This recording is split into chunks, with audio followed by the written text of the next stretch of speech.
Hi, I'm Rob from hopscene.com. Thanks for joining me live on YouTube and Google+. Well, it's a Tuesday.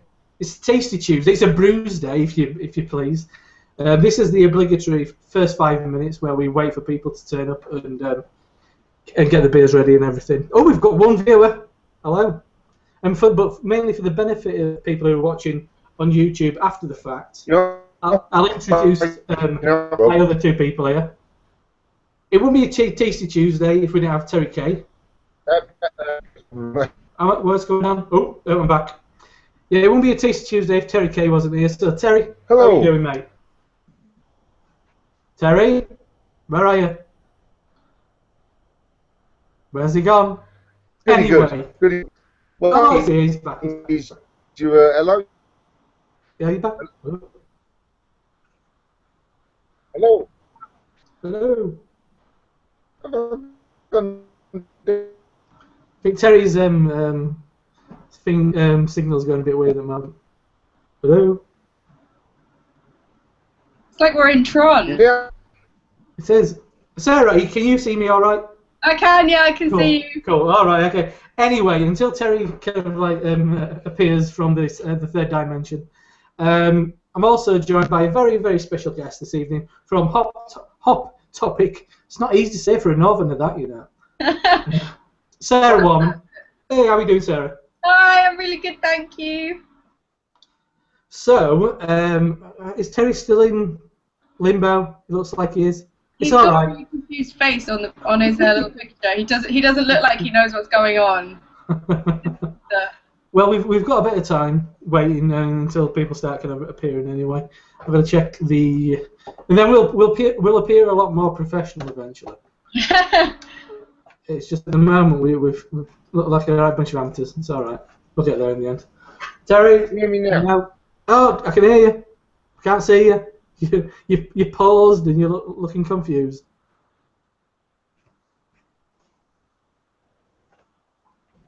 Hello?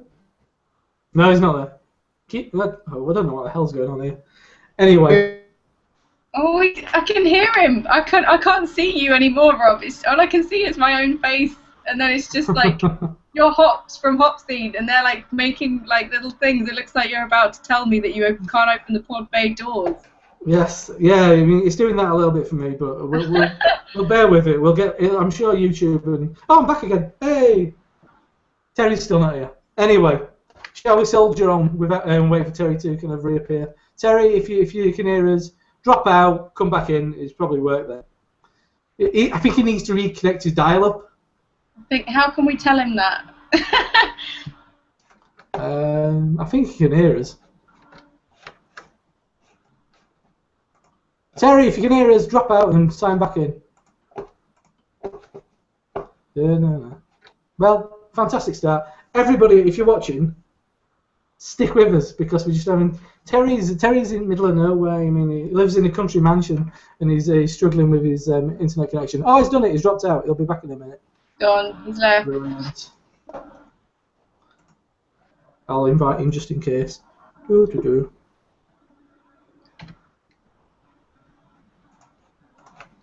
we go.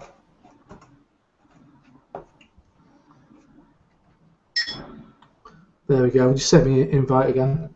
Yes, so we may as well kind of like get on with the introduction of the beers that we're going to be looking at today. Obviously, because we joined by Sarah today, it's this week's selection is all dedicated to BrewDog. Beers that we've got for the 3 beers for tonight's tasting are Dead Pony Club, always back, 5 AM Saint, and Punk IPA. Can you hear me? Can you hear me? Testing, yeah, we testing. can hear you again. 1, 2, 3. Testing, testing. Can you hear me? Yes, we can hear you. Oh, you can hear me. Yes, we can hear you. He's back here. We're back again. So then, right, we're live, aren't we? We are live. We filled in. It was seamless. It was seamless, Terry. You should have seen us. We did a bit of a song and dance number while you were away. Yeah, you missed out. Was you doing all the stuff, the juggling and everything else? So, I personally think we should start on Dead Pony Club. I mean, it's a democratic situation. This, I'll offer it up to the board. What do you think we should start on? I like Dead Pony. Oh right. I was going to say I've got Punk in the cooler there. So no, we'll have the pony. We'll have a bit of a pony. Well, it is the kind of lowest ABV. So Sarah, do you want to kind of introduce Dead Pony Club for us? Yeah, sure thing. So this is Dead Pony Club. This is a session pale ale from BrewDog. It's packed full of a lot of citra hops, so you get a hell of a lot of citrus on the nose. And it's a super hoppy beer. Not necessarily something you'd necessarily expect from a lot of session pales, but it definitely packs a punch. Yeah, it's a beer that's been around for a couple of years now. It's part of the core range for BrewDog. It does really, really well. It's 4.7, no, 3.8. So getting confused now, but yeah, it's 3.8. It's one of my favourites. I drink it all the time. So yeah, excuse me while I just do this over the bin, so I don't splash it all over the laptop. So everybody, get open your first bottle. Dead Pony Club. As if you haven't been so lazy, you should have gone over to Sainsbury's at the weekend and picked up some Dead Pony Club. Or if you're in London, you should have gone down to BrewDog and picked up some fresh bottles as well. Yeah, could have said hi to me because I'm based there. Yes. Oh right. Okay.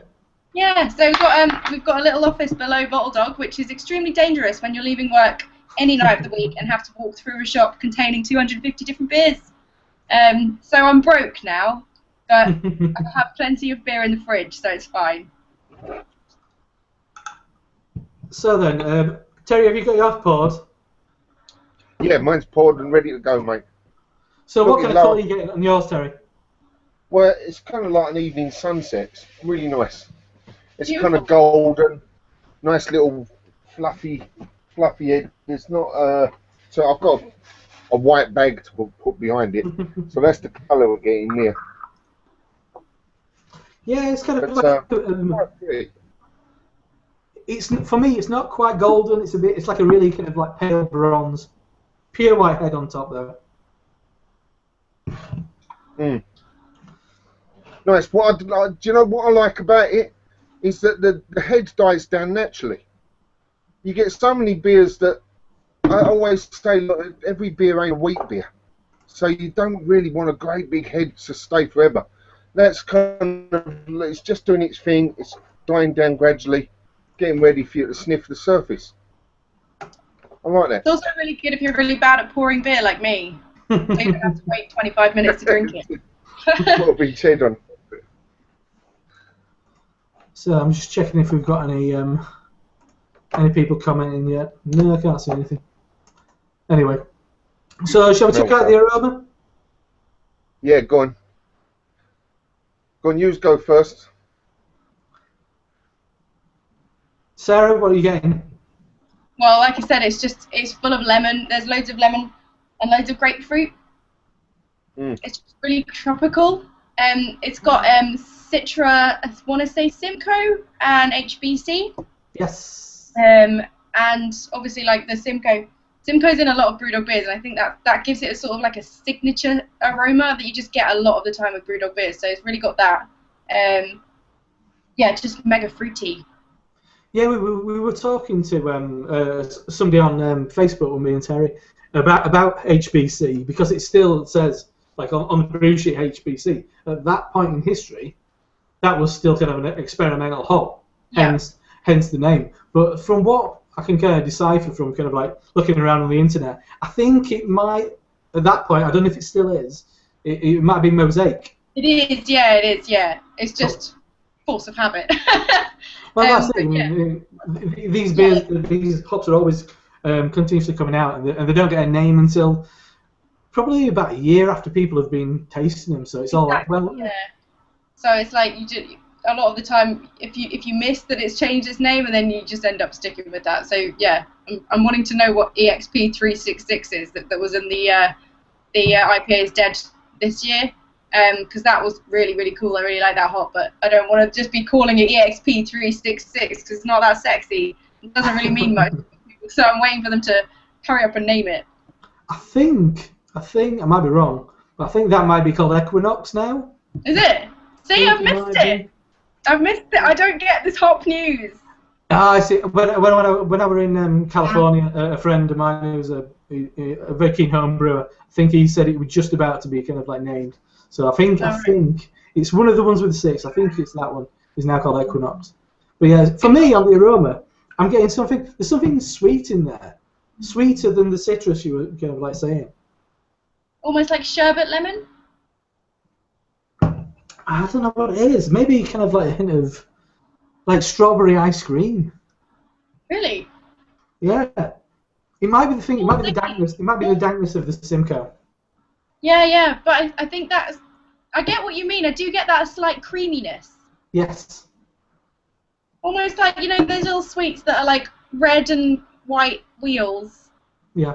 I can't remember what they're called. They're like Campino or something like that. Like them. Has Terry disappeared again, or is he just in the trance? I'm not sure. I think he's I gone. was for a while. Maybe I annoyed him. Yeah, I mean, I don't get a hell of a lot. I don't know how fresh your bottle is. Mine is batch 169. 169? Yeah. Is it? Mine is 2. Ah, well, just what you mean. So, did you pick yours up at BrewDog? No, I didn't. It was one of our, well, I shouldn't say this, but it was one of our samples. Oh, I see. All right, cool. Yeah, so I was wondering because if Terry's probably. Can you hear me? Yeah, we can hear you.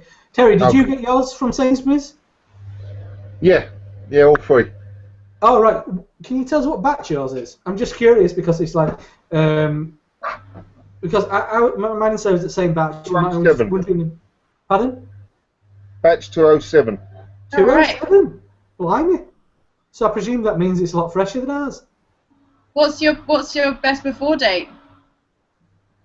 The date on this one, Really cute. 2006. 2015. Oh, same. Yeah. That was a hefty day for the brew team. Yes. So Terry, what are you getting on the aroma? We lost you for a moment.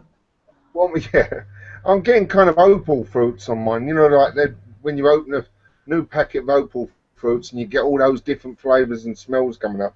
Mm. Getting limes, sweet lime.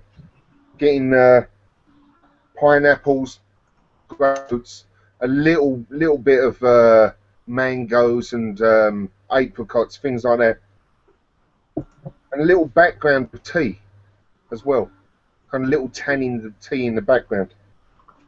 That's it. That's one thing I was really escaping me. Yeah, I know what you mean. Almost like an Earl Grey floral sort of smell, but not that hefty floral smell. So I don't know about you, but I'm very thirsty. So shall we dive in? Yes, please. Cheers, everyone. Chin chin.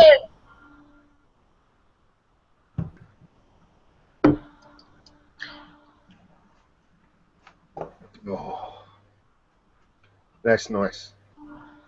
It tastes a bit more earthy than you kind of imagine from the smell. There's a little bit more earthiness in there, a little bit more bitter edge to it, a bit more zest. I think it's in a nice way. It's got more of like a. I think the malt in this, when we get to punk, I think that the malt in this is more. It's got more of a presence. It's less clean than punk. So I think it's definitely got that sort of like that sort of almost gritty depth to it a little bit. Definitely got that malt. I think it just needs that maltiness because it's so hop forward as well. For a session pale, it's got something a bit more sort of beefy about it. And I kind of get a little bit of as if they've worked the malt well, you know, as if they've kind of got as much as they can out of it, and you've got a little bit of that nutty edge to it, that kind of walnut edge. You know, like they're the ones that look like brains and they walnuts. That kind of walnut skin, that walnut edge to it. But it's nice, yeah. Yeah, definitely lots of orange, lots of lemon peel. There's definitely a dryness to it, and I'd say, as Tony said earlier, I mean, I think that kind of like tea character kind of comes through. That's probably down to, I mean, there is a ridiculous amount of hops in this beer, considering it's only 3.8. So therefore, I mean, if you go even further down that line, beers like Nanny State, that's like hop tea essentially. It's all you're tasting is that kind of that big hop flavour, but it's not being completely balanced out by the hop. The malt flavour not being balanced out by the hop flavour. But thankfully, with this, it's not kind of ridiculously bitter at all. What we talking dry up with something like Cascade in here or something? It is. The malts are Spring Blend. That must be the kind of like the 2-row kind of like pale malt. Cara crystal malts, and it's hopped with Simcoe Citra and what we now know as Mosaic. Nice. Yeah, one thing I was thinking about when I'm walking home from work today, because this has been out for maybe like 2 years now. In America, there's been this massive wave, and it's continuously, like every week, you see a new American brewery coming out with their session IPA, and this essentially kind of preceded that, because this isn't what we know in the kind of like UK beer scene as a traditional pale ale. It is definitely on that kind of hoppier side of things. Do you think that this kind of appeared a bit before that wave broke in America? Because I think nowadays, and I think a lot of people would think BrewDog very much influenced by America, but maybe they got in a little bit before all those Americans did. So once again, is the tide turning? Are we now kind of feeling that influence back in the American beer scene? I don't know. It's an interesting one. It's like, I think you've probably got more of a sort of better grounding of the American beer scene than I have, Rob, because I know you've been quite recently, and I've not been to America since I was not old enough to drink, unfortunately. But I know that James and Martin have been out there a few times, and they're heavily influenced by it. I think you're right in that it's definitely the session pale ale style is something that we definitely sort of maybe preempted that real popularity and that real sort of trend for American breweries to do that as a real regular thing. But it's obviously something that is going to be coming around quite a lot, because you see trends in beer styles all the time, and it's always quite interesting to see which is going to be the next big one. And I think the session pale is definitely the sort of the past year or so it's had its bit of a heyday, really. And all the new breweries that are springing up, especially in London, if you go down to Bermondsey, then they're all doing like at least one, maybe two session pales, session IPAs as well, which is a contradiction in terms in my book, but you know, each to their own. And then I think what comes next. I think in America that term session IPA is very much a marketing thing. Everybody wants IPA, but now, I mean, maybe a couple of years ago, everybody wanted big ABV beers. Yeah. But I think in America now they're crying out for kind of sessionable beers. Mm-hmm. Well, I thought the saisons were going to be the beer of the summer, but I'm being proved wrong with Hoptastic beers. So, just go back to... Sorry, go on, Terry. No, go on, mate. Go on. No, I was just going to go to the comments. We've got some comments. We've got Jim Clark, Beer Guru reviews Arconis, and Beer Today commenting. So, and we've got to give props where it's due. Connis, a Beer Guru reviews. It was his idea actually that we did the tasting that we're doing today. So we've got to give him his credit. So we've got, so Beer Today says, evening guys, wow, huge aroma for its ABV, smells like mosaic, slightly peachy. And then Connie says, mangoes in the aroma? What do you think? Definitely mangoes, yeah. Mangoes, I get a little bit of mango. I'm starting to get a bit of like Werther's Originals. Oh, tiny bit of that little tiny bit of like a quite a sickly caramel. Yeah, well, sadly, sometimes, not every time, but Werther's Original often kind of like says kind of diacetyl, but I mean I'm really sensitive to diacetyl. As a Yorkshireman, you get a lot of crap cask ale with a shitload of diacetyl in it. I'm not picking it up in there, but I know what you mean. It's in a nice way, in a little tiny nice way, like, you know, like that, the caramel side of it, rather than being the horrendous nasty side. Yeah. as Terry calls them, pedo toffees. Yeah, I see that. You're not supposed to say that in public. You're not supposed to glass me up. Oh, Yeah, but I think sometimes those diacetyls flavours, I think, like esters, a little bit of them sometimes is really nice in a drink, as long as it's well balanced. Yeah. Well, see, that's the thing, isn't it? I mean, in certain traditional beers, kind of diacetyl is seen as a kind of a desirable thing. Yeah. Local to me, Timothy Taylor's Landlord, definitely diacetyl in that, and it is actually intended to be in there. So, but yeah, as long as it's intended to be in there, not just in there because it's the brewers made a bit of a faff of it. Does it bother you though, Rob? Yeah, big time. Mean, I hate it. It does. I mean, I always think, as long as it tastes nice, if it's an happy accident, then fair bees, it's an happy accident. The best inventions are made by accident. The best discoveries are made by accident. I think if they can kind of repeat that again and again, and it's got a nice taste, then it doesn't really matter how they come across it. Yeah, I mean, I think just when it goes too far, it's really slick and oily, and it's like melted butter, and it's like a bit unpleasant.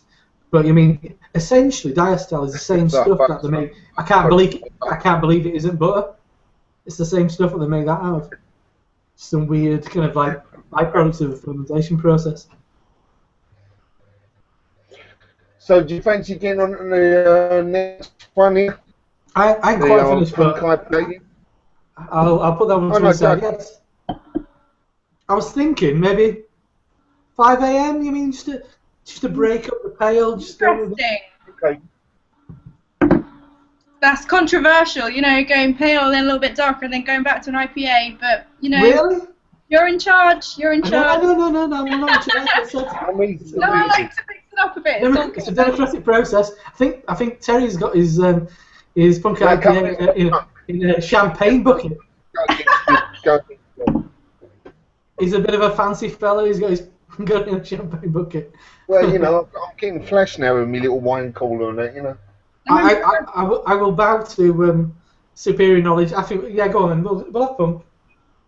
I don't want to pressure you. To be fair, if we're going by ABV, then 5 a.m. would go next. Exactly. But I mean, too late. I've got it open now. Is that punk?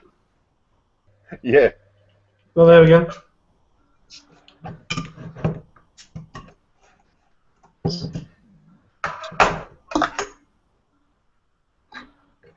Lovely. I noticed over the years, when this first ever came out, I don't know how long ago, but when this first ever came out, it was quite harsh and not fruity at all. It was really harsh, and it perked it out, brightened it out, and everything. I don't know exactly what they've changed in it, but it's really perky and really lovely now. It was very kind of imbalanced. I think Punk might have been the first BrewDog beer I ever had. I got it from my local Asda before I went to a barbecue at my now mother-in-law's house. So I remember it quite well. But I mean, early on, yeah, was it stronger? How strong is it now? So 5.6. I think it used to be 6. When it was on cask, it was 6 as well. It's not something we tend to talk about, but I'm pretty sure it's about 6 on cask. But now it's this is the recipe. It's been out for the past few years, so this is punk, as it is.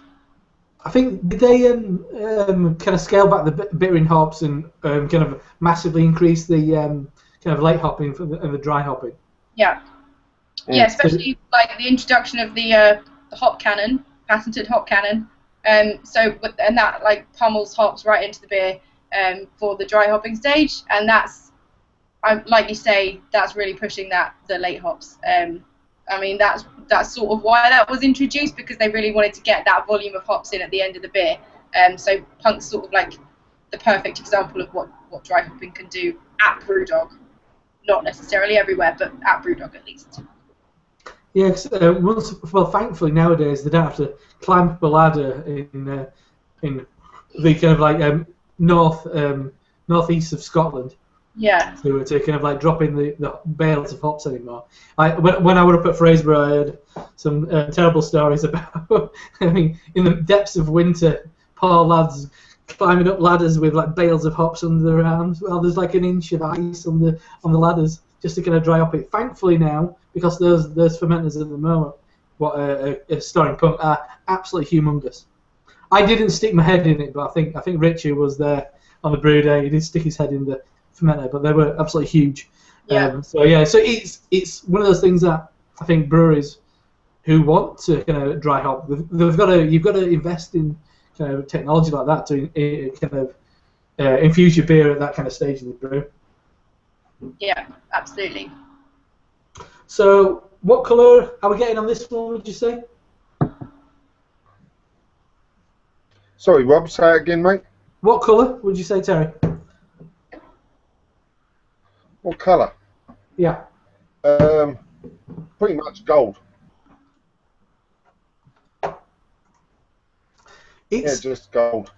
It's a bit more golden, a bit more orangey than Dead Pony Club is, I'd say. Yeah. Because interestingly enough, the malts in this Marisota, and it says Marisota extra pale malt. So is it? I don't know if it's just Marisota, it's a single malt. I don't know. But from looking at the brew sheet, yeah. Really, I would kind of go for a little bit of something in there, like crystal or something. But I guess it looks like a bit of something. Because this is kind of definitely influenced by this version, from maybe not the original version, but this is definitely influenced by a lot of American style beers. And the average American kind of IPA just uses 2-row malt, not quite as characterful as our Marisota. So I think they're going for like a specifically kind of slightly lighter version of Marisota. Yeah, that would make sense. I mean, it's lighter than Pony, basically. You put the two side by side. Yeah, it's got slight. Dead Pony Club's got a little bit more, a hint more brown in it. I mean. Yeah. Yeah, it's sort of more bronzy, I'd say. Whereas this looks like a sharper, like sort of almost strawy. So this is hopped with Chinook, Simcoe, Atenum, not the most popular hop in the world. What? Atanum, which Atanum. The way you can remember how to say it is it's a Glaswegian tanning bed operator's job description. So it's Chinook, Atanum, Nelson Sauvin, Simcoe? Yeah. Well remembered. Really, I thought that was the 5 AM, that one, isn't it? No. Sounds like the 5 AM you just described it. The only one I've memorised. So I'm screwed. Terry, you're right. There is a crossover, but there's actually more. There's a bigger variety of hops in 5 AM. I mean, in punk, there's not. There's a few. I think there's 2 or 3 less. As we'll get onto that in a minute. But yeah. 5 AM. But right, let's have a little sniff then. Tell us what you're getting there, guys. I think it's like when you kind of like take a Dead Pony beforehand and then have this. It's like another 5 steps up from it. I mean, as far as the aroma goes, it's sweeter, it's juicier. For me, I get a lot more kind of sweet orange, definitely mango. There's still that dank kind of like note in there, which you're getting from the Simcoe. But maybe a hint of sweeter pine as well. But there's definitely something that reminds me of. Do you know those kind of like marshmallow biscuits? It's like a biscuit with like a bubbly kind of like pink. I know it. 2 rows of kind of. Pink and whites. Pardon? Pink and whites. That's it. Yeah, exactly. Yeah, a little bit of that. Yeah, you usually get something like that off of rye, Rob. If you're using rye, you usually get little marshmallow edges and that, you know. Yeah. I think you hit the nail on the head with juicy. I just think it smells really juicy. It's like an ice lolly. like lots of like mango, like you say, and pineapple. And I get a lot of wine. I'm getting something dark in there as well, like a blackberry, blackcurrant even. I know what you mean. That blackcurrant, you know, that dry edge you get when you get the yeast on the skins of them. Absolutely. Yeah, big Yeah, time. little blackcurrant edges. You're getting kind of blood oranges in there as well. Yeah. Little cashew nuts. Lemon again, but kind of nice sweet lemon. You know when you almost get a pink lemon almost. Sometimes you get a real sweet lemon. Yeah. So just On straight, you're getting something a slight putty edge to it, which is strange, but not in a nasty way though. Yeah, I mean, mine smells absolutely incredibly. I mean, I think this is. Every time I go to my local BrewDog bar, I go like once or twice a week at least, and that's what I tell my wife, just once or twice, no more. And and this smells probably best I've had pumpkin in a long time. I'm not just saying that, but it smells absolutely fantastic. It's just full of it. It smells absolutely incredible. I'm just going to go to the. We've got some comments. Where are we going? So Big Guru says. Grapefruit too. Grapefruit? Yep. I'd say. And then I got to tip my hat off to James Clark is saying, walking through an orchard of lemon groves after the rain. Beautiful. That's quite poetic. That's beautiful. Jonathan Brown says, orange, mango, apricot, orange rind. Yeah, absolutely. Loads of orange rind. It's got that kind of like, I mean, it's freshly peeled orange rind, but I mean, when you see kind of like Del Monte adverts and they're peeling back the skin and it just kind of lets go some kind of like vapors. When you cut it to go in marmalade, and you get them little chunks, that sort of thing, almost like candied orange. Yeah. Orange peel going into marmalade, and burning up when Granny leaves it on the stove a little bit too long. That kind of burnt marmalade smell. I think it smells incredible. Really nice. I'm actually salivating. I really want to try it. Shall we dive in? Yes. Yes. Cheers. Cheers, everyone. Two bubbles up.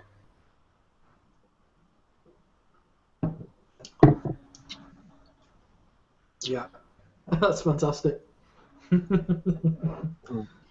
is nice. It's always good when a beer makes you laugh when you drink it. I mean, really juicy. When I go to BrewDog, I always buy an half a punk before I move on to anything else. Half a punk, and that tastes best I've had it in ages. That is awesome. I don't know about you guys. Mine's batch 180. 172. 182. 182. I'm getting all the later batches here. Yeah, check you out, Terry. Yeah, you know what I mean? Mr. Fresh. Yeah, and I bought mine direct from the brewery. I can't believe it. So always have a reach around. I never take what's on the front of the shelf, you know. Always go reaching around the back. Yep, I'll have that. That's nice and fresh. Especially with the hoppy stuff in it, you know. But that's really nice. I don't get too much of the harshness that there used to be. But there's just enough there, as I always like to say, to walk you home from the pub afterwards. You know, you can have that sort of, you've got that memory stuck in the back of your phone, walk from the pub. Really nice, that long finish. Yeah. And almost salty on the finish. Slight seaweedy salt on the finish. I see what you mean. I get it. You know, like how gin has that really sort of like sharp finish. I get the sort of like, it's quite like gin in that way. Yeah, tingling on the tongue. But yeah, like that lingering sort of like just the way that it just sort of coats your mouth and then you just feel it for ages. Yeah. Yeah. You bang on there with the gin. Yeah. Well, gin, yeah. I mean, I guess. Well, I mean, there's a similar principle. I mean, with dry hopping as well. I mean, yeah. To kind of like adding botanicals to gin. I mean, it's a kind of like it's a secondary process to add those kind of more kind of flavour and aroma compounds. But for me, it's absolutely jam packed with loads of slightly over-ripened pineapple, but loads of mango, loads of juicy orange, loads of grapefruit. I mean, as I said, this is probably one of the best servings, just as it happens. It is one of the best servings of puck I've had in ages. Now you've mentioned that gin, I really am getting them slow breweries now, really picking them up, and they're kind of starting to notice them, that little sharp, little bitter sort of edge to it, and that's really cute. I really like that. And what's the ABV? 5.6. Session all day, that. I see that brings me on to something I've been kind of talking about to people who will listen to me in pubs. Is I kind of think that is kind of a British brewing and British beer changes. I don't think a lot of kind of like British drinking habits have changed all that much. It's like once upon a time, somebody would go into a pub and buy a pint of 3 point whatever. I mean, we'll now go into a BrewDog bar and buy a I'm not a pint drinker. I'm proud to be a half drinker. But I mean, people will still go in and buy pints of this, and it's 5.6. I mean, it's beautiful. I mean, it's so tasty and so juicy and so quaffable. But I mean, that's a 5.6. I mean, once upon a time, people would think that was like really, really strong. But now attitudes have changed that much. Yeah. Like but I don't think people aren't drinking, especially if you see how Americans drink. I'd say a lot of time. We eat a lot of small pours. It's a strong beer, but I think we've got used to it. You've really hit the nail on the head there. I think it's a really good thing as well to know that people like. I mean, I am this generation of like all I drank at uni was just alcohol pops, vodka, lemonade, and lime, and a white wine spritzer. So I am that person.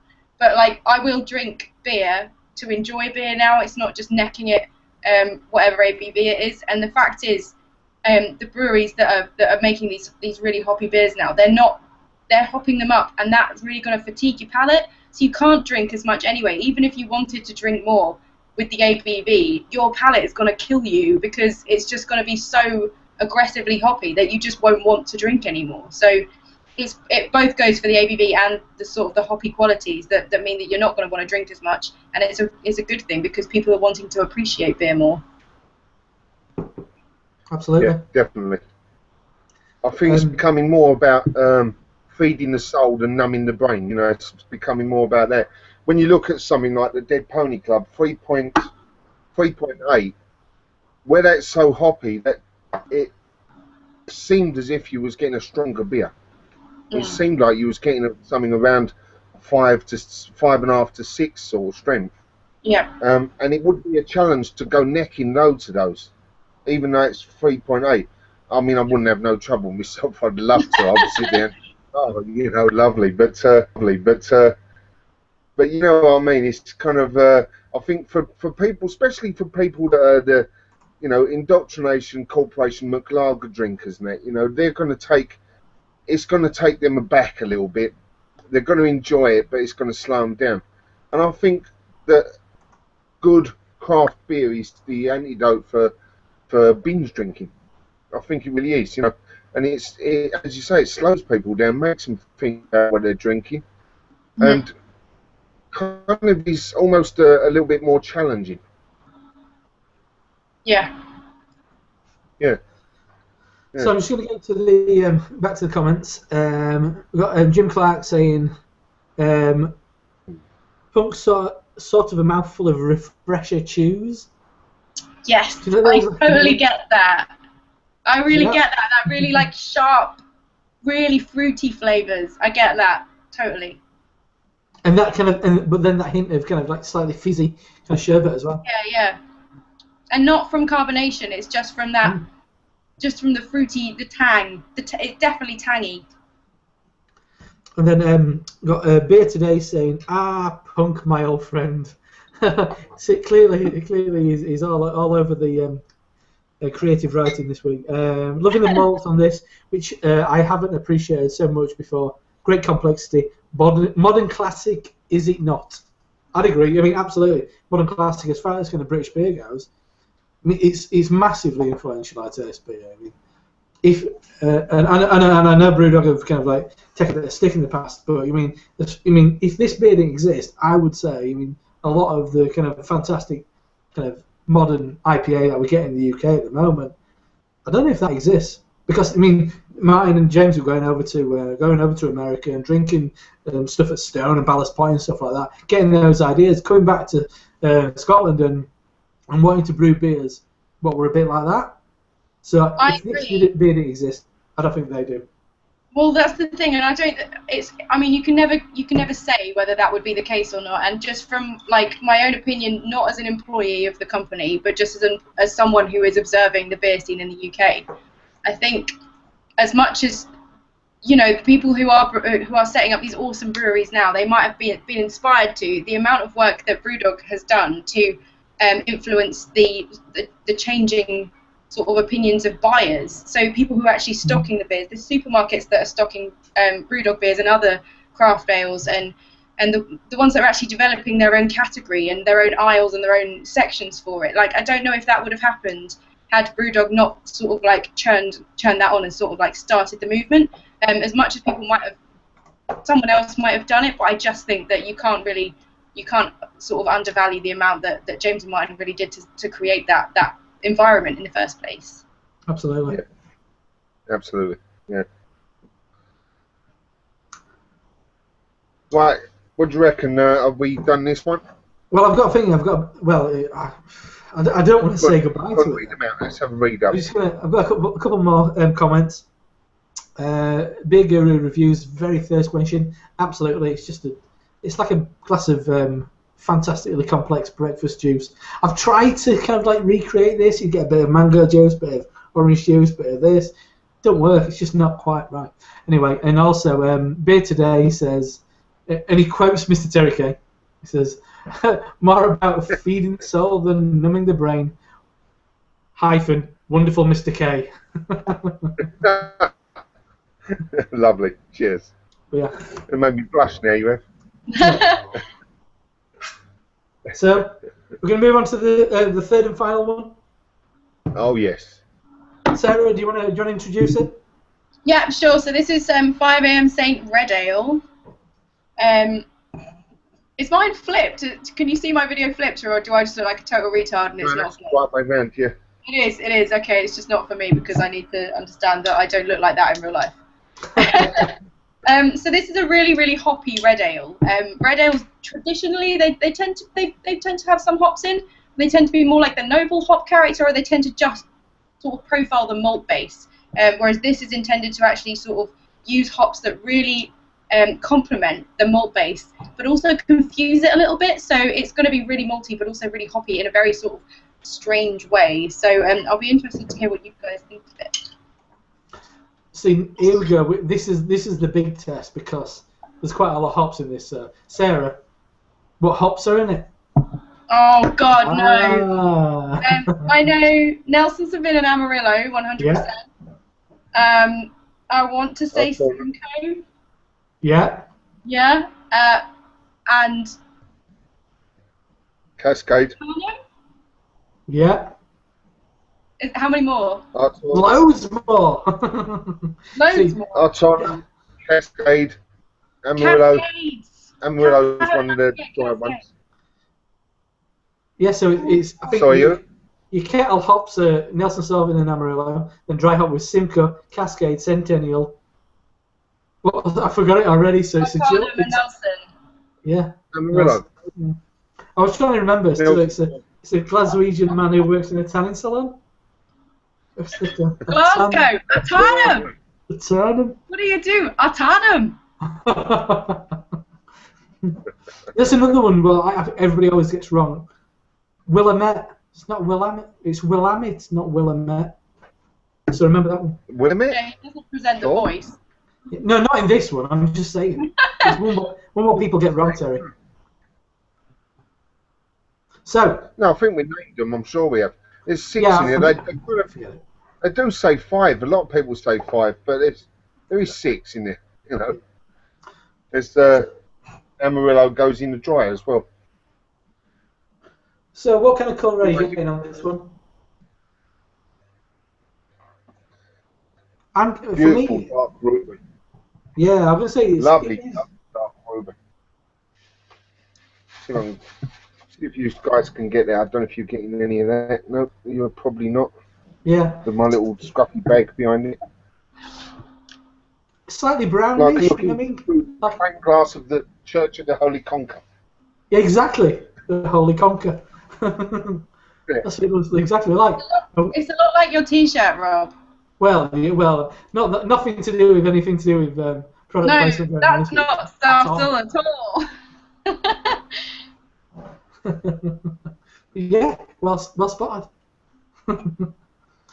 Yeah, not much of a head on this one, on mine anyway. Slightly, it's got that slight kind of warm grey. Mark over at Somerset Real Ale Reviews always says newspaper. It's that slightly kind of warmish grey, kind of dappled kind of like colour. It's not quite white. It's not quite kind of beige. It's somewhere in between. I don't know about that. No, the head. Yeah, what grey you say? Kind of like a warm grey, like a slightly kind of reddish grey. Yeah, just getting well, I don't know. Colour of the colour of mashed potatoes, I would say, with loads of butter in them. It works for me. Is that on the official scale? It is. On my dirty curtains. Look up SRM and there's mashed potatoes. But there's multiple mashed potatoes. There's It's also got to be on this scale somewhere. Overmashed, undermashed. lots of butter, The green margarine, butter, bit of pepper, bit of black pepper, slightly changes it. Valeriac. Ooh, oh, I don't know about that. Come on. Oh, you can tell you live in London. Still area. Anyway, I'm sniffing it already. I mean, it smells great. It's the first thing I do when it comes out of the bowl. So what are you getting? Another beauty, another big fruity beauty as well. Gets the Notes bill of pepper. Little notes of kind of pepper and that pepper you get from celery, that sort of pepperiness you get off of that. Nice caramel notes. Nice little like berry notes and things like currant notes in there as well. And then big tropical fruit things going on. Big fruit cocktail like a Carmen Miranda headbutt. I like yes. Sorry, I like that. That's nice. For me, I mean, it's I'm gonna say quite a lot of red currant, red apple. Maybe for me, there's a hint of kind of root licorice in it. At the back end, you mean, and then going on from that root licorice, when you get a sherbet fountain, when you've taken see, I didn't like licorice as a kid, but I like sherbet. But my mum liked licorice, so I'd have the sherbet out of the sherbet fountain. My mum would have the licorice, but it's the smell of licorice in the sherbet fountain. Are you thinking of aniseed, Rob? It's a bit more aniseedy. I wouldn't say the licorice. I've got a nervous reaction to aniseed. I don't like it. Have you? Ah. No, I don't like it. So that's how I deal with my aniseed issue. Okay. It's almost on the verge of star anise. Yes. Yes, absolutely. star anise, cloves, aniseed, and things along that sort of warm, kind of punchy sort of notes there. You know, when you get the Christmas bowls and all that. That's, Yeah. Especially with orange, like orange with cloves in. Yeah. And then one thing that you get a lot of people find with 5M saying that I really do is toffee crisp. Toffee crisp. Mmm. Do you get that at all? Sorry, I missed that completely. A lot of people What's call that? it toffee crisp, as in the chocolate bar. So kind of like chocolate and puffed. Yeah. Cologne? cup of corn. Chocolate and crisp, did you say? Toffee crisp. Toffee crisp. You said chocolate and crisp. Well, that's what it is. It's kind of like a toffee. thing, isn't it? Yeah. Kind of like a Rice Krispie bun with a bit of caramel on top. Yeah, I get quite a lot of chocolate, but like a milky chocolate, not like a bitter chocolate. Yeah. Really? I'm not sure. Maybe a picnic bar. Picnic bar, maybe a picnic bar because there's a bit of raisin in there. Yeah, exactly. A little bit of dark fruits. We were just a bit further down the counter. Yeah. And also like artificial sweetness, like Haribo style. The only chocolate I'm getting is, you know, when you get the eclairs, but cheap ones. Yeah, You know, when you get that black stuff that they call chocolate. I'm getting some of that, kind of like little aromas of that. Again, in a nice way, not in a nasty way that you wouldn't want to eat those eclairs, you know, but in a kind of nice way again. Yeah, I'm getting that too. So we've just got a couple of comments at this stage. Beer Guru Reviews says, he's had 5 AM saying before, but you can get your 5 a day from it. Fair enough. Yep, well, that'd be good if it did. I mean, I'm sure the sales would go through the roof with that, and also a lot more absences at work. And then Jim Clark says, every one of these beers is from the same garden, but from different beds! Exclamation mark! Amazing. Yeah. And then Beer Today says, 5 AM saying, beautiful colour, big, thick, creamy head. Much as I love traditional red ales, the hop character on the nose of this is terrific. Date sweetness, apple spice. Yeah. It may be maybe auto suggestion, but once Sarah mentioned toffee crisp, yes! Exclamation mark. So you've won somebody over with your crazy toffee crisp. Yes. I don't think I've had toffee crisps. Well, I don't think I've ever even seen them. You know, I'm not really a sweet person. Sorry, what? So You've not had a toffee crisp? Not had a toffee crisp. I don't even know what it is. It's like an orange packet, and it says toffee crisp in brown. No, I've never had it. I hadn't used to buy, you know. I've got a show you. This is ridiculous. I bet Rob's got one. He's got one in the fridge. I still had sherbet dabs and licorice sticks and all that, you know. But the The toffee wooden crisp's ones. been around forever. Look, this one. Oh, those. Oh, now I know what you mean. Yeah. You get it now? All the like little Rice Krispie bits inside and that. Yeah. I thought I had the full wrapper, but I've only got Rob, I love the shorts, by the way. I've only got the corner. of the packet. That's the ones. That's it. I knew there was some in this. Is that the Norman toffee crisp? It's toffee crisps. Yeah. Toffee. You just had one. That's amazing. No, I didn't have. Anyway, I think it was from like a 4-pack from the Asda. So toffee crisp. Absolutely. Toffee crisp. So shall we dive in? Right, should we steam in or what? Absolutely. Cheers. Bombs up. Up your bombs, everyone. Cheers.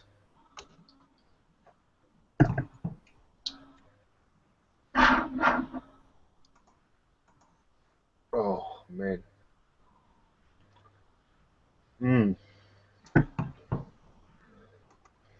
Like the guy said earlier on, they're out the same garden as the others. All out the same garden, but kind of different amounts of fruit in each one. That's nice. I really like that. I like the combination. It's just a lovely, kind of a perfect balance in each one. The others are very fruity, very kind of, you know, very, very fruit cocktail. This one's just got a nice little bit of malt, that nice kind of, you know, caramel or something like that coming in there. Those little perky little toffee edges, and then all those big avalanche of fruits. Really nice. I really love that. Yeah, for me. What do you reckon, guys? As far as flavours go, one thing that jumps out at me: cinnamon. I definitely get cinnamon in there. Maybe kind of bruised red apples. Yep. Toffee crisp, obviously. There's a hint of peppery rye in there, maybe a crack of black pepper. Blood orange, maybe peach skin, as weird as that sounds, but like furry peach skin, or like a slightly over-ripened peach where it's gone a bit soggy, and you kind of mistakenly take a bite of it and you think, oh, I should probably not have eaten that. But but yeah, I was going to say the malts in this, as Terry was saying about it, it's a lot maltier than the other two. Marisol, caramel, Munich malt, crystal, and dark crystal, sir. I mean, quite a lot of crystal malt in this. I think that's probably very much kind of responsible for that malt flavour. And I think they only put dark crystal in it just because it could have the connection to the 1980s film. Yeah, potentially. But you can pick up a bit of dark malt in there as well. Yeah, that'll be the dark crystal. That little toast in there. Yeah. Like you get with. Sorry. I was just going to say I drink 5 AM quite a lot. But not normally at this temperature because it's been sitting here the whole time. And I don't normally have it a little bit warmer. And when it's warmer, I really get a lot of tobacco. I don't know if you guys have got that a bit as well, but I'm getting a bit of tobacco as well as like coffee. That old boys tobacco, you know, like rough shag and things like that, you know. Almost like a staley sort of tobacco, not like really fresh, not like someone just rolling a fag next to you. Like just something a bit. No, not a cigarette. No, like something a bit more dank. Yeah. A bit sweet though, almost. You know, like I say, like the old boys' pipe tobacco. Yeah. Like your granddad's pocket. Little edges of that. Nice. So just looking on the comments regarding the taste of them. We've got, it's refreshing. So Jim Clark says, and I think this is a good one. He says, oh wow, old school peanut brittle with the hammer. Terry will recognise that one. Thanks. Ain't that old? Actually, I do know what you mean. Exactly. You used to get a little square of it, and it used to come with a little metal hammer, like one you have break glass in emergencies. One of those. Used to break into shards, and the kids would get little tiny bits, you know. They last forever. They're sucking forever. Sorry. I said it sounds really safe. Yeah, it is. The kids get little sharp shards, and it's, there you go, kids. There's something there. Just don't swallow it. Best of luck. We used to get the bits of money in your Christmas pudding as well. Christmas pudding, there you go. Be careful of the money, kids. Okay. You know, the tiny 5p bits and things like that, you know. Throw-me bit. Throw-me bits, if he was rich. Arconis over at a Big Guru review says it's a tad too citrusy, but still high quality beer. See, for me, I don't find it citrusy at all. I think it's a bit more kind of berry. I mean, I think there is a bit of citrus in there, but it's a bit more on the kind of muted side, a bit more of a rich kind of side, and the malts are definitely coming forward, and that kind of slightly kind of peppering out from me. But I don't find it too citrusy at all. I think it's. You really on the head earlier on, Rob, when you said blood oranges. Bang on it with blood oranges, but also you're getting a bergamot orange in there on there as well. Quite strongly, a bergamot orange. I think it's the Amarillo. The Amarillo just always screams orange to me. It's just like they might as well just pour orange juice in there. It's just so orangey, and I get that orange in here. Yeah. I need to get a bergamot orange. I've still not had one. Well, I mean, you've got it in Earl Grey tea. It's that sort of thing, but obviously you have to try to take the tea out in your mind and that. But you can get them. They're kind of almost lime shaped. They look like orange limes, but bigger ones, orange lemon. I have seen kumquats. I didn't buy any because I didn't know what to do with them. They look like little orange acorns, and they were outside the right shop in New York. Yeah. So microwave them up. They're nice then. microwaving kumquats. Yes. That's Yeah, the biggest kind of microwave 'em up. juxtaposition ever. Microwave them up, get a spoon and just scoop them out. Oh, man. Lovely stuff. Bitter and sweet at the same time. Really nice. So for everybody who's watching, the tasting, the perfect pairing with, I'd say Punk IPA maybe, would be microwave kumquats. Yeah. You have to be a bit careful though. Stab them a bit, otherwise they'll boom, blow your microwave up. Exploding kumquats all over your microwave. Make a right mess. It's all good fun. you hear them kind of warning you before. If you forgot to stab them, they start going. You're like, whoa, quick, press the button. Terry screeching kumquats. Terrible business. That's a good name for a rock band. Well, there you go. As a very talented singer, well, that's your next band, Terry. Your fresh metal band, Terry Screaming Kumquats. The Screaming Kumquats. That's our disease, doesn't it? What's the matter with you? I've got Screaming Kumquats. I don't want to think about that.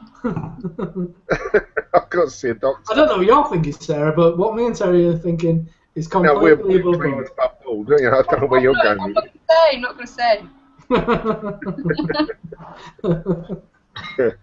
Anyway, back That's to lovely. the beer. That's the important thing. But no, it's really nice. I mean, I had a half of 5 a.m. Last. What was that? Last Friday, and this once again this tastes better than the half I had in my local bar. I think there's just a bit more hop going on, a bit more kind of like malt complexity. Because I kind of like got to that place where I thought, 5 a.m. It's not as kind of hoppy as it used to be.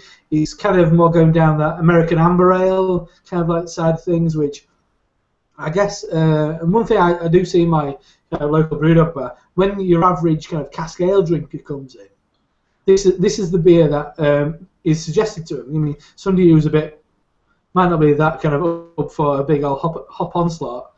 This is the beer that is often suggested to him because of that kind of bigger malt character.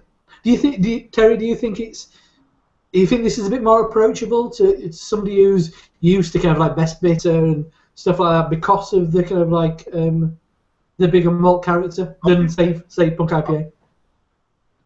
Yeah, I do think. I mean, that's why I'm kind of pointing in the book, and I do think that slightly heftier malt, that kind of hefty and a more matched balance. It's definitely a matched balance. So, I mean, nothing against the other ones, but they are a bit heavy hops and light malts.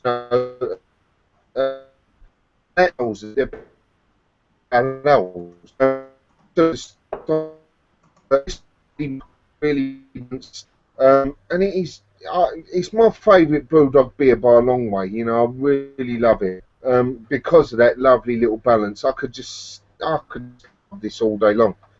And I think if you was to, you know, your kind of gel drinkers and things, you know, your bitter drinkers and that, they would get very excited by it, you know, and would be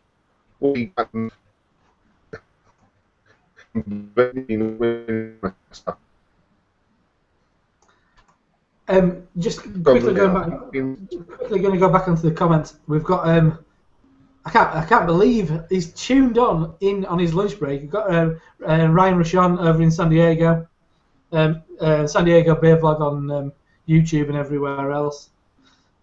He's saying, so he's tuned in on his lunch break. He says he's never liked 5 a.m. saying until he had it on draft at BrewDog Camden. He says he's a big fan of it fresh, and also Jonathan Brown says I find it's more full-bodied than others. But yeah, I'm quite impressed. We've got a viewer in San Diego. Cool. It's pretty awesome. People can't see you, Sarah, when you wave. You've got to just speak and wave at the same time. Anyway, so hey Ryan, how you doing? Hey Ryan. You should be drinking some kind of like awesome IPA with your lunch or something. Some kind of like Nelson from Alpine, or some Stone Nation like fresh from the fermenter or something, because that's just how they roll in San Diego. So Well, Terry, you've said, I think you've given the game away already, haven't you? I'm going to say, because obviously, actually no, I'm going to put her on the spot. Sarah, out of all the beers that we've had tonight, which is your personal favourite? Depends on my mood. I drink all of them. I drink all of them a lot. Punk is the one that first really got me into craft beer, or just beer really, because to be honest, my teenage years were kind of dominated by terrible lager, and I just couldn't deal with that. And then I was at a Punk tasting, and it was like an epiphany when I realised that I could actually taste like fruits and stuff in a beer.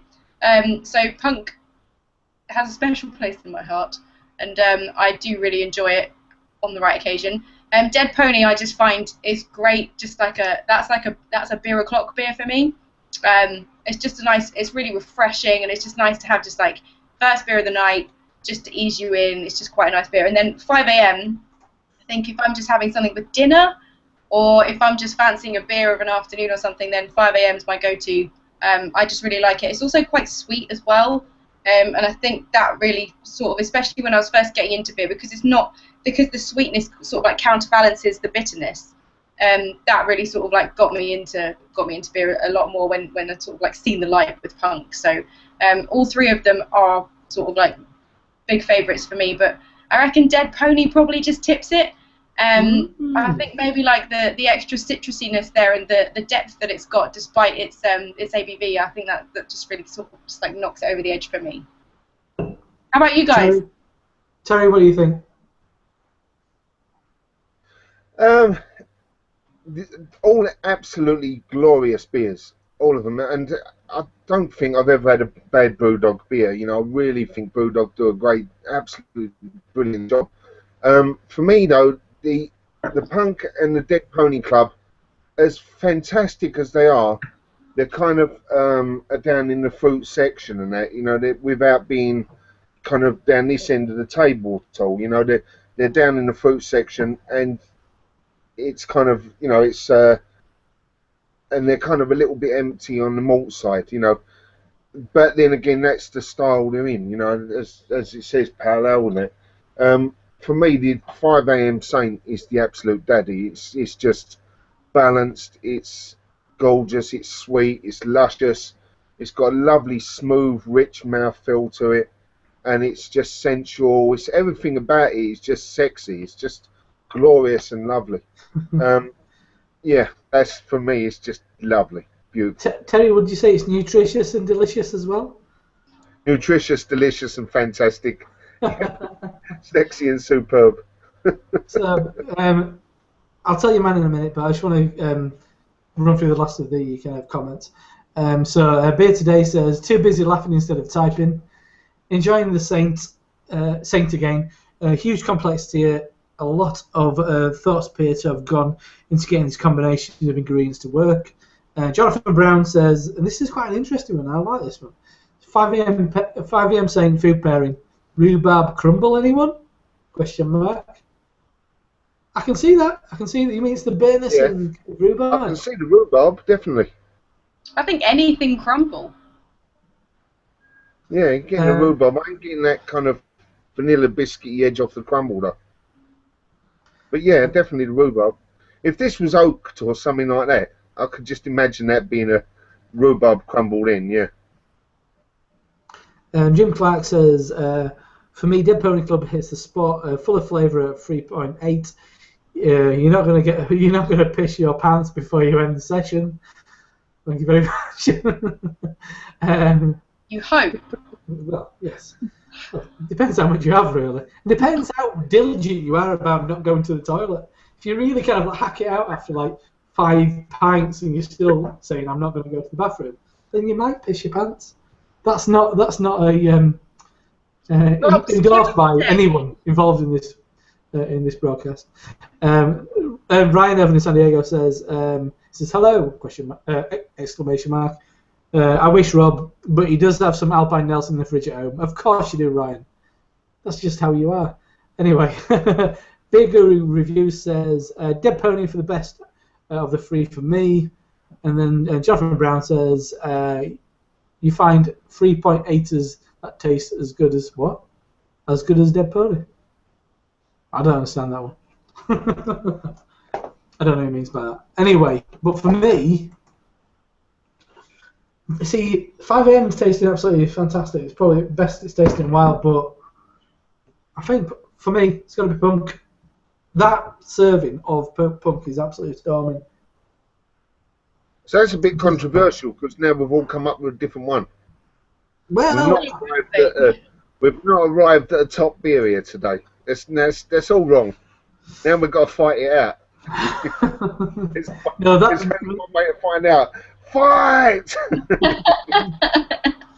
But yeah, my bottle of Punk is just, I mean, it's best I've had it in ages. Just so much kind of like juicy fruit, so much kind of fruity aroma.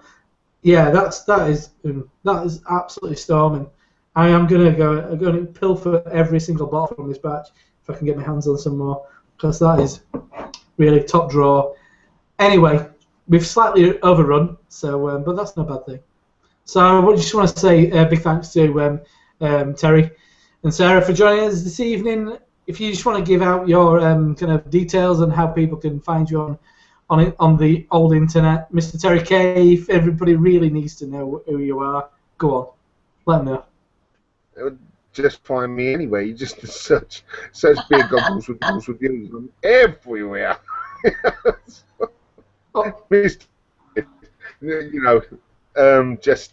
look me up. I'm always there to chat to you and all that stuff. I'll always chat to you. Even people like Rob and that, I'll talk to them as well. All the lowly stranglers. But no, just come and chat. He'll be hanging around on the street corner near you sometime soon. Vote for me. Vote 4-1, number 4, whatever it is. What they do in the X Factor, it's like 4-1. Like that. Vote for me. 3. Sarah, big thanks for joining us this evening. I mean, this is normally on Terry's channel. I mean, it's his invention. It's Tasty Tuesday. He's letting me clean up the glasses this evening. But thankfully I've got a dishwasher, so it's all right. I'll just stick in my dishwasher.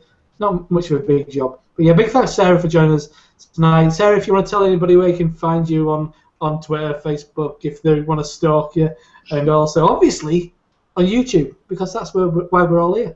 Hells yeah! Well, thank you guys for having me. This has been awesome. It's been a lot of fun, and like, I don't really do BrewDog beers on my own channel, because obviously I drink them all the time anyway, and I'd rather do something a bit different. So this has been actually a really cool opportunity to go through some of what are my favourite beers, but without looking like I'm totally just pitching them on my own channel. So you can find my videos on youtube.com/blackandblonde, as in I'm a blonde that's been blackened, but it's the Metallica song, not anything else. My videos are under the name Hot Topic. And then you can find me, I'm a prolific tweeter. I'm at Sarah F. Warman as well. So thanks. Cool. So yes, everybody, thanks for joining in. Thanks for kind of like drinking along. Thanks for all your comments. It's been really fantastic. Some new faces this evening as well. So big thanks to everybody who's take the time out on a Tuesday night. I mean, there's not much to do on a Tuesday night, so you may as well get 3 bottles of beer and drink it in front of the internet. Anyway, I'm Rob from hopzine.com. See you next time. Cheers.